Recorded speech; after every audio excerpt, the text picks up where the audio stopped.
मकर संक्रांति नाम से पर्व मनाया जाता है।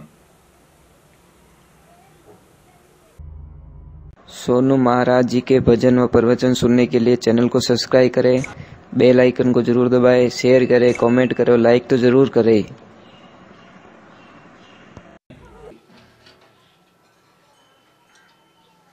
महापुरुषों को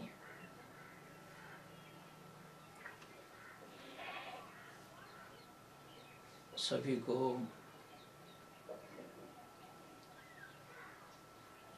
हम आज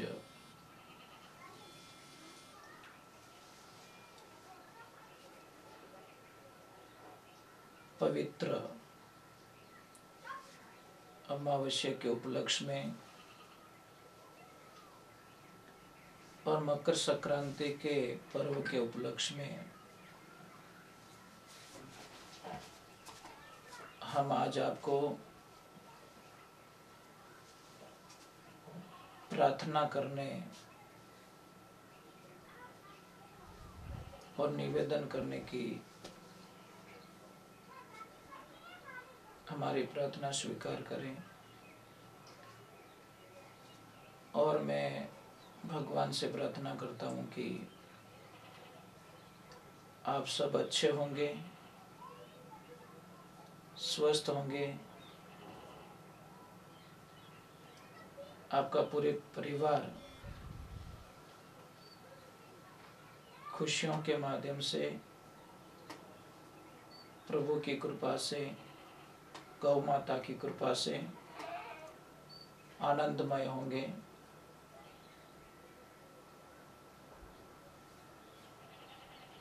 महापुरुषों,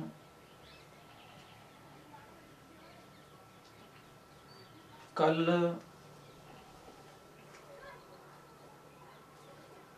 मकर संक्रांति है और इस पर्व पे लाखों लोग इस पर्व की पूजा करते हैं, करोड़ों लोग इसका पूजन करते हैं, व्रत रखते हैं, उपासना करते हैं, दान पुण्य करते हैं। कल 14 तारीख को सूर्य नारायण दक्षिणायन से उत्तरायण हो जाएंगे, यानी सूर्य देवता धनु राशि से मकर राशि में प्रवेश करेंगे।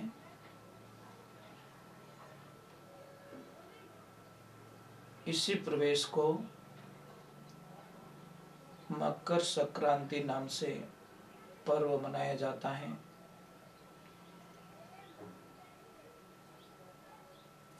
और इस पर्व पर दान पुण्य का बड़ा महत्व बताया गया है।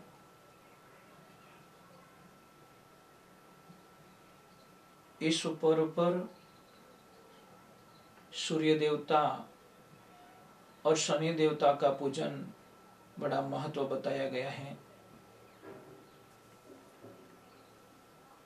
पूजन कैसे करें, किस विधान से करें?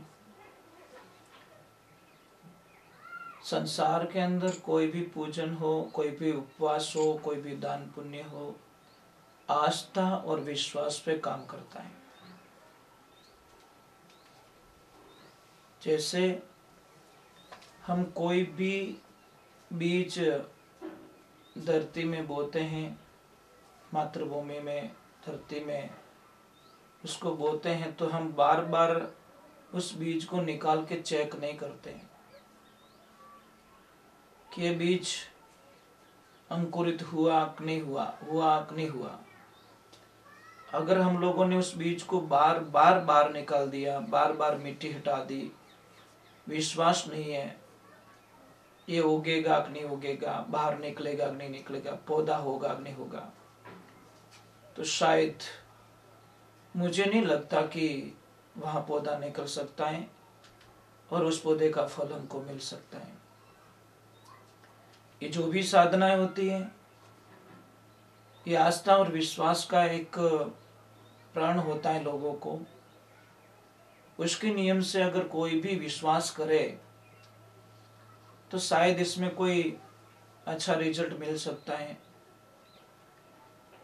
तो मैं तो आपसे प्रार्थना करता हूँ कि विश्वास और आस्था के साथ में भगवान का पूजन कीजिए। एक माँ बच्चे को जन्म देने से पहले उसके दिमाग में ये बात कभी भी नहीं आती कि मेरा बच्चा है, शायद इसने मेरा कहा नहीं माना हो, नहीं मानेगा तो ये मेरा बच्चा मुझे बुढ़ापे में मेरा सहारा नहीं बना तो ये बच्चा पढ़ लिख के इसको जॉब नहीं लगी तो। क्या ऐसा माँ कभी सोच सकती है? क्या पिता कभी सोच सकता है? ऐसा वो कभी नहीं सोचते, कभी विचार नहीं आता उनको। तो भी माँ उस बच्चे को जन्म देती है महाराज। उसी प्रकार हम लोगों को भी आस्था के प्रति अविश्वास कभी भी नहीं आने देना है। एक माँ अपने बच्चे के प्रति कभी अविश्वास प्रकट नहीं करती, उसी प्रकार एक भक्त भगवान के प्रति कभी भी अविश्वास प्रकट नहीं करता। हे महापुरुषों, ये जीवन है, आनंद से जीने के लिए मिला है। तो मैं आपका समय खराब नहीं करूंगा और मैं नहीं चाहता कि आपका समय खराब हो। समय बड़ा कीमती होता है। 14 तारीख सुबह में जल्दी उठे, और हम तो हमेशा कहते कि हमेशा जल्दी उठो, ब्रह्म मुहूर्त में उठ जाओ, आदत डाल दो, फिर देखो आपके घर में कितना आनंद छा जाता है, कितनी खुशियां छा जाती है, कल्पना नहीं करोगे आप। सुबह में जल्दी उठे, स्नान करें। स्नान करने का जो पानी है उस पानी में काले तिल जरूर डालें, तिल के पानी से। और कोशिश करना कि आप लाल वस्त्र पहने, कोशिश करना, नहीं तो फिर रेगुलर ही होता है, वो चलता है। दूसरे नंबर, एक बात का ध्यान रखना, ये जो दायां हाथ है इसके ऊपर जल लेना है और कुछ संकल्प करना है। हे प्रभु, हे परमात्मा, हे सूर्य नारायण, हे शनिदेव, हे इष्ट देवता, कुल देवता, मैं बुरे को छोड़कर अच्छे कर्म की तरफ निकलना चाहता हूँ, मुझे शक्ति प्रदान करें। ये संकल्प लेवे। फिर एक तांबे का लोटा ले लीजिए। तांबे के लोटे में लाल फूल, लाल चंदन, थोड़ा सा गुड़ और थोड़े से तिल भगवान को अर्पित करें, सूर्य नारायण को अर्पित करें। पर एक बात का ध्यान रखें, जो उस लोटे के अंदर जो पानी होगा वो पानी नीचे नहीं गिरना चाहिए। वो पानी आपको कोई गमला लेना है, उस गमले में अर्पित करना है, या फिर तांबे का कोई भी बर्तन लेकर उसमें अर्पित कर सकते हो। और वो पानी लेकर माँ तुलसी के गमले के अंदर, जहाँ तुलसी माता होती है, वहां समर्पित कर दीजिए। अगर कोई नदी में स्नान करे तो बहुत ही पवित्र बात है, वहां पे बर्तन और गमले की आवश्यकता नहीं पड़ेगी। अब आपको करना क्या है, आप अर्पित कर रहे हो तो अर्पित करते हुए मंत्र बोलना जरूरी है।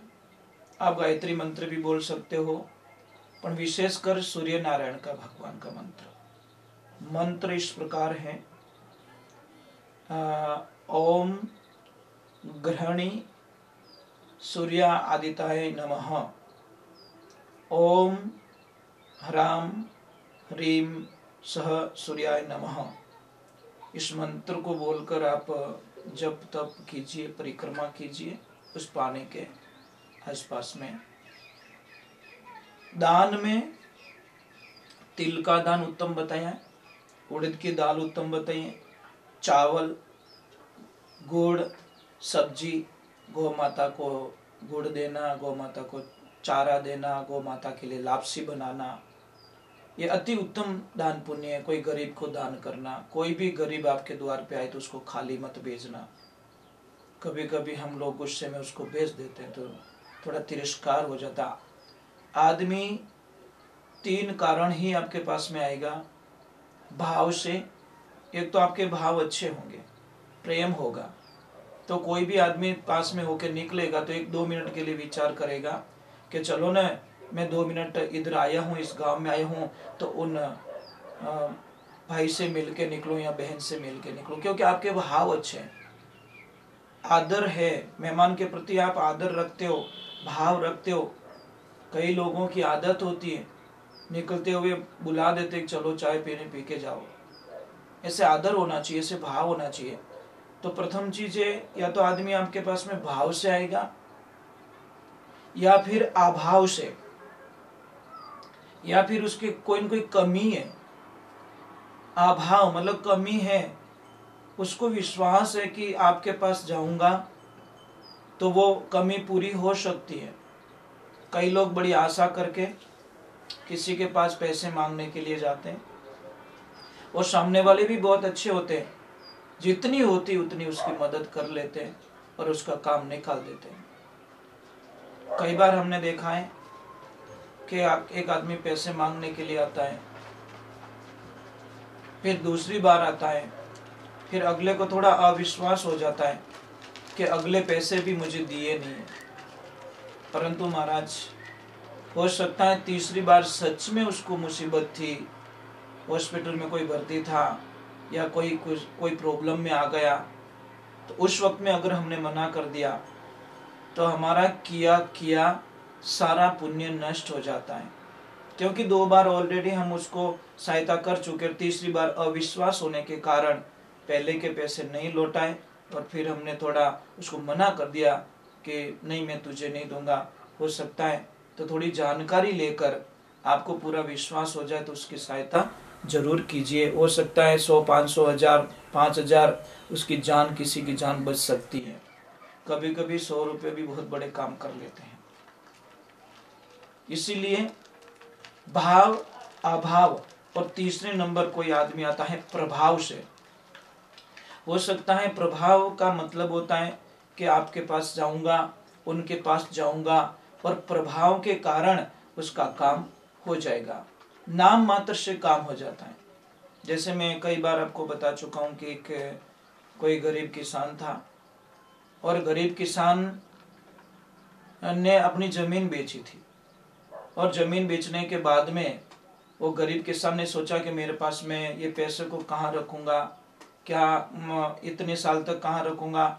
उसको एक विश्वास था, सेठ जी के पास में ले जाके जमा करा दिया, और उन्होंने बोला कि सेठ जी, मुझे आपके पूरा भरोसा है, जब मेरे बच्चों की शादी होवे तब ये पैसा मुझे वापस देना, क्योंकि मेरे पास खर्च हो जाएगा, मैं मेरी दिनचर्या कैसे भी निकाल दूंगा, खर्चा निकाल दूंगा। वक्त गुजर गया, बच्चे शादी के लायक हो गए, शादी की तैयारियां, शादी पक्की हो गई। अब वो सेठ जी के पास में जाता है, और सेठ जी को जाके बोलता, सेठ जी राम राम। सेठ जी ने बोला, भाई राम राम। कि सेठ जी, अब मुझे उन पैसों की आवश्यकता है जो पैसे मैंने आपको दिए थे। सेठ जी ने तुरंत जवाब दे दिया, भाई कौन हो तुम, कहाँ से आए हो, किस बात के पैसे, क्या प्रूफ है तुम्हारे पास में। कि सेठ जी, मेरे पास कोई प्रूफ नहीं है, मेरे पास सिर्फ आपका विश्वास ही मेरा एक प्रूफ था, या भगवान साक्षी है, मेरा कोई साक्षी नहीं है। सेठ जी ने बोला, यहाँ पे कोई पैसे नहीं है और कोई 1 रुपया तू मेरे मांगता नहीं है। उसने सोचा कि अब मरने के अलावा कुछ भी नहीं रहा। जैसे ही वो वापस घर की तरफ निकलने लगा, सामने एक आदमी मिलता है। उसने बोला, इतना तू निराश क्यों है।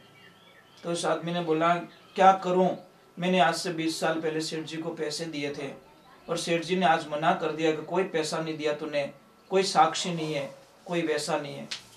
तो उस आदमी ने बोला एक काम हो सकता है, इस नगरी का जो राजा है ना बड़ा प्रभावशाली है, जा और वो दयालु भी है, वहां पे जा और आपकी आप बीती वहां पे बताओ, आपका काम हो जाएगा।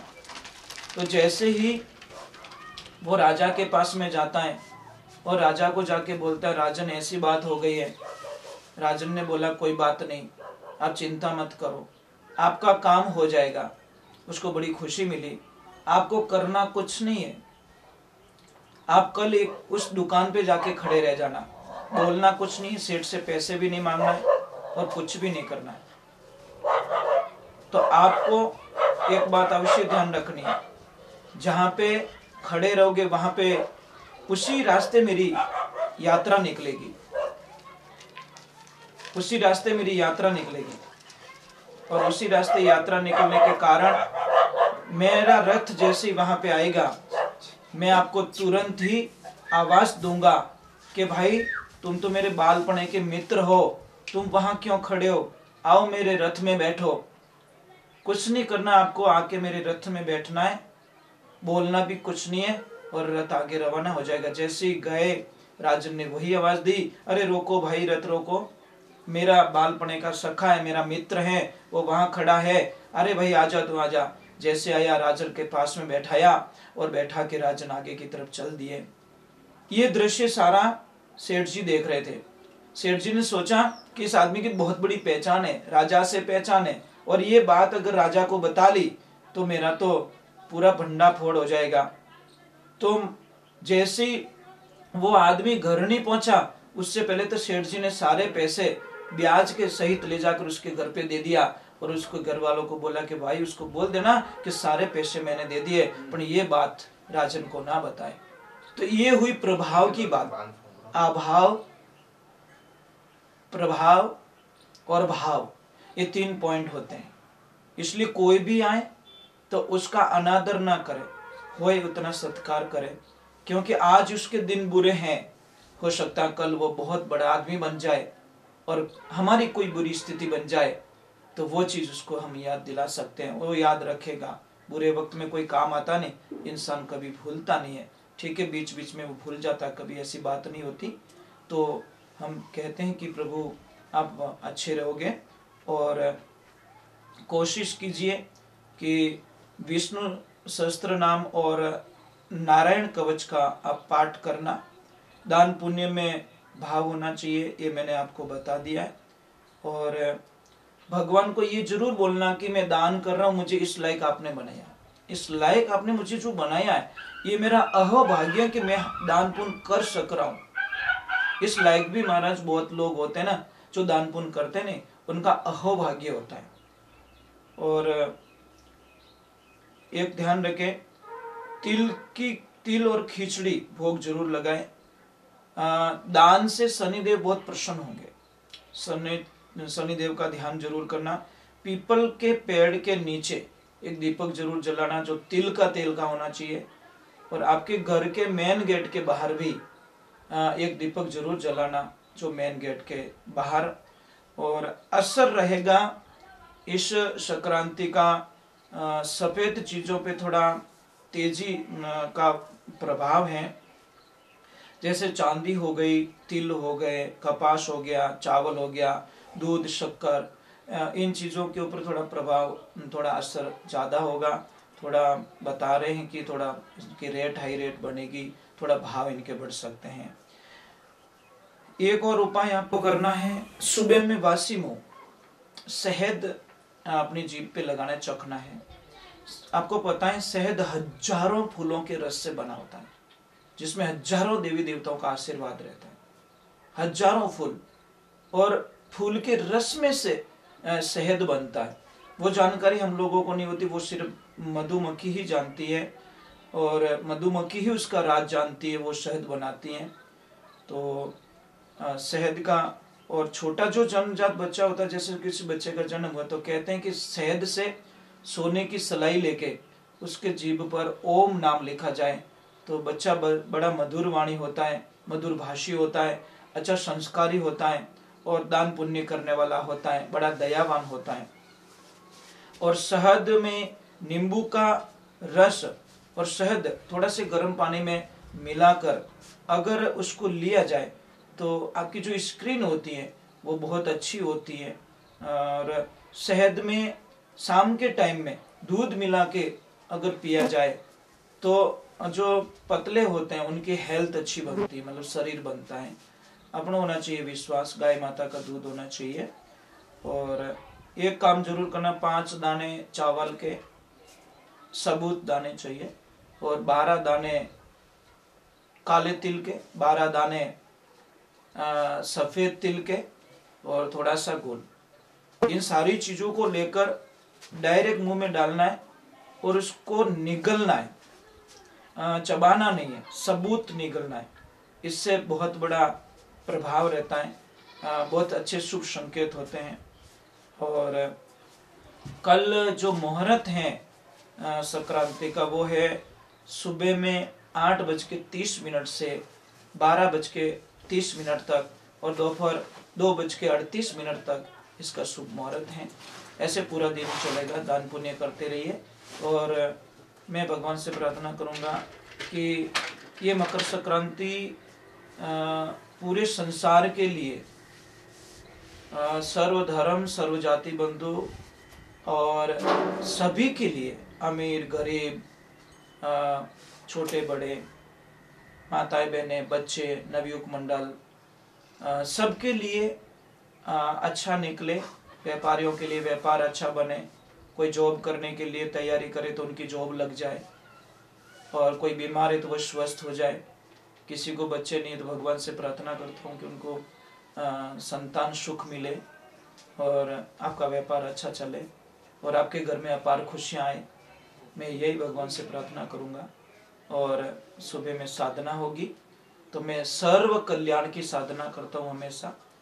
और मैंने हमेशा एक ही रखा है गौ माता के आशीर्वाद से कि मैं सबका भला चाहता हूँ, सबका कल्याण चाहता हूँ। जय श्री कृष्णा, जय श्री राम, जय गौ माता, वंदे गौ मातरम। और प्रभु सबका कल्याण करे। अभी हमारा समय है गौ माता की सेवा करने के लिए, आश्रम में जो गाय माता हैं। और दान पुण्य आप जरूर करना, चाहे दुनिया में कहीं पे भी करना, आपका जहाँ मन लगे वहाँ करना, पर गौशाला जरूर जाना, गाय माता को दान जरूर करना। और भगवान सबका भला करे, ईश्वर सबका भला करे। मैं ये प्रार्थना के साथ में अपनी वाणी को विश्राम देता हूँ। जय श्री राम, जय श्री कृष्णा, राधे राधे, जय गौ माता, वंदे गौ मातरम, नमः शिवाय, ओम सूर्याय नमः, ओम सूर्याय नमः। सम शनिचर